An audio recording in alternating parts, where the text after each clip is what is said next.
श्रीमद् भागवत महापुराण 12वां अध्याय।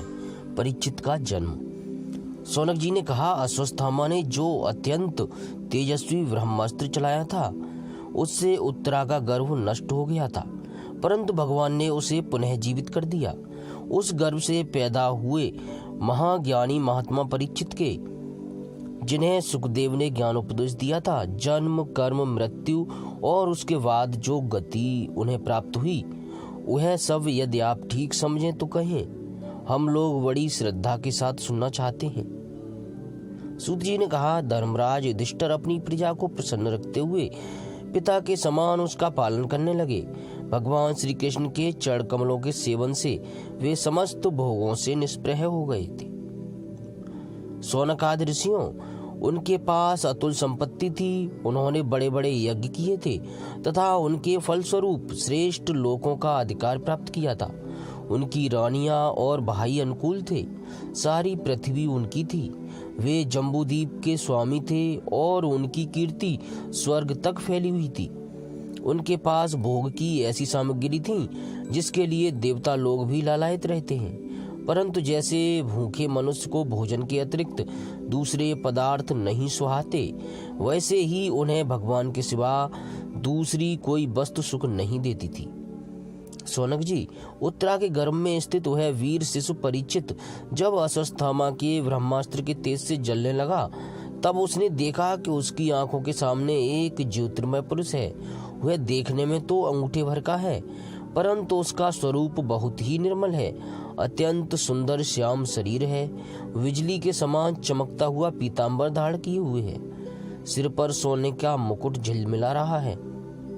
उस निर्विकार पुरुष के बड़ी ही सुंदर लंबी लंबी 4 भुजाएं हैं। कानों में तपाए हुए स्वर्ण के सुंदर कुंडल हैं। आंखों में लालिमा है। हाथ में लूके के समान जलती हुई गदा लेकर उसे बार बार घुमाता जा रहा है और स्वयं शिशु के चारों ओर घूम रहा है। जैसे सूर्य अपनी किरणों से कोहरे को भगा देता है, वैसे ही वह उस गदा के द्वारा ब्रह्मास्त्र के तेज को शांत करता जा रहा था।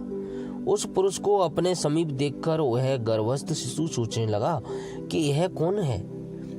इस प्रकार उस 10 मास के गर्भस्थ शिशु के सामने ही धर्म रक्षक अप्रमेय भगवान श्री कृष्ण ब्रह्मास्त्र के तेज को शांत करके वहीं अंतर्धान हो गए।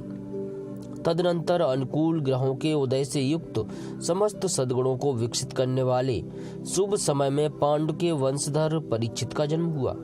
जमय के जन्म के समय ही वह बालक इतना तेजस्वी दिख पड़ता था मानो स्वयं पांडु ने ही फिर से जन्म ले लिया हो। पौत्र के जन्म की बात सुनकर राजा युधिष्ठिर मन में बहुत प्रसन्न हुए। उन्होंने धौम्य कृपाचार्य आदि ब्राह्मणों से मंगल वाचन और जातक कर्म संस्कार कराए। महाराज युधिष्ठिर दान के योग्य समय को जानते थे। उन्होंने प्रजातीर्थ नामक काल में अर्थात नाल काटने के पहले ही ब्राह्मणों को स्वर्ण, गौएं, पृथ्वी, गांव, उत्तम जात के हाथी घोड़े और उत्तम अन्न का दान दिया। ब्राह्मणों ने संतुष्ट होकर अत्यंत विनयी युधिष्ठिर से कहा, पुरवंश शिरोमणे, काल की दुर्निवार गति से यह पवित्र पुरवंश मिटना ही चाहता था, परंतु तुम लोगों पर कृपा के लिए भगवान विष्णु ने यह बालक देकर इसकी रक्षा कर दी, इसलिए इसका नाम विष्णुरात होगा।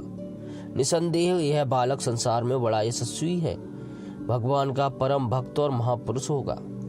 युधिष्ठिर ने कहा, महात्माओं, यह बालक क्या अपने उज्ज्वल यश से हमारे वंश के पवित्र कीर्ति महात्मा राजऋषियों का अनुसरण करेगा? ब्राह्मणों ने कहा, धर्मराज, यह मनपुत्र इक्ष्वाकु के समान अपनी प्रजा का पालन करेगा तथा दशरथ नंदन भगवान श्री राम के समान ब्राह्मण भक्त और सत्य प्रतिज्ञ होगा।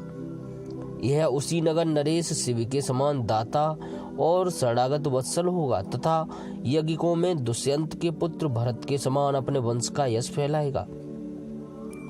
धनुर्धरों में यह सहस्त्रबाहु अर्जुन और अपने दादा पार्थ के समान अग्रगण्य होगा।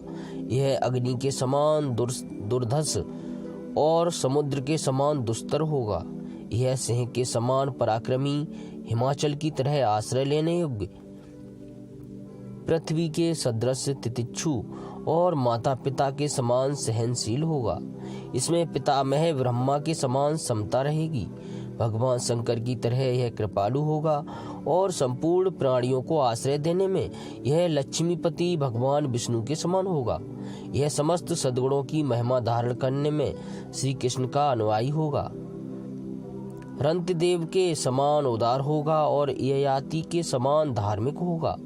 धैर्य में बल के समान और भगवान श्री कृष्ण के प्रति दृढ़ निष्ठा में यह प्रहलाद के समान होगा। यह बहुत से अश्वमेघ यज्ञों का करने वाला और वृद्धों का सेवक होगा। इसके पुत्र राज ऋषि होंगे। मर्यादा का उल्लंघन करने वालों को यह दंड देगा। यह पृथ्वी माता और धर्म की रक्षा के लिए कलयुग का भी दमन करेगा। ब्राह्मण कुमार के शाप से तक्षक के द्वारा अपनी मृत्यु सुनकर यह सबकी आसक्ति छोड़ देगा और भगवान के चरणों की शरण ले लेगा। राजन, व्यास नंदन सुखदेव से यह आत्मा के यथार्थ रूप का ज्ञान प्राप्त करेगा और अंत में गंगा तट पर अपने शरीर को त्याग कर निश्चय ही अभय पद प्राप्त करेगा। ज्योतिष शास्त्र के विशेषज्ञ ब्राह्मण राजा युधिष्ठिर को इस प्रकार बालक के जन्म लगन का फल बतलाकर और भेंट पूजा लेकर अपने अपने घर चले गए। वहीं यह बालक संसार में परीक्षित के नाम से प्रसिद्ध हुआ, क्योंकि वह समर्थ बालक गर्भ में जिस पुरुष का दर्शन पा चुका था उसका स्मरण करता हुआ लोगों में उसी की परीक्षा करता रहता था कि देखें इनमें से कौन सा वह है। जैसे शुक्ल पक्ष में दिन प्रतिदिन चंद्रमा अपनी कलाओं से पूर्ण होता हुआ बढ़ता है, वैसे ही वह राजकुमार भी अपने गुरुजनों के लालन पालन से क्रम से अनुदिन बढ़ता हुआ शीघ्र ही सयाना हो गया। इसी समय स्वजनों के वध का प्रायश्चित करने के लिए राजा युधिष्ठिर ने अश्वमेघ यज्ञ के द्वारा भगवान की आराधना करने का विचार किया, परंतु प्रजा से वसूल किए हुए कर और दंड अर्थात जुर्माने की रकम के अतिरिक्त और धन न होने के कारण वे बड़ी चिंता में पड़ गए। उनका अभिप्राय समझकर भगवान श्री कृष्ण की प्रेरणा से उनके भाई उत्तर दिशा में राजा मरुत और ब्राह्मणों द्वारा छोड़ा हुआ बहुत सा धन ले आए। उससे यज्ञ की सामग्री एकत्र करके धर्म भीरु महाराज युधिष्ठिर ने 3 अश्वमेघ यज्ञों के द्वारा भगवान की पूजा की। युधिष्ठिर के निमंत्रण से पधारे हुए भगवान ब्राह्मणों द्वारा उनका यज्ञ संपन्न कराकर अपने सुहृद पांडवों की प्रसन्नता के लिए कई महीनों तक वहीं रहे। सौनक जी, इसके बाद भाइयों सहित राजा युधिष्ठिर और द्रौपदी से अनुमति लेकर अर्जुन के साथ यदुवंशियों से घिरे हुए भगवान श्री कृष्ण ने द्वारका के लिए प्रस्थान किया। 12वां अध्याय समाप्त। जय श्री कृष्ण।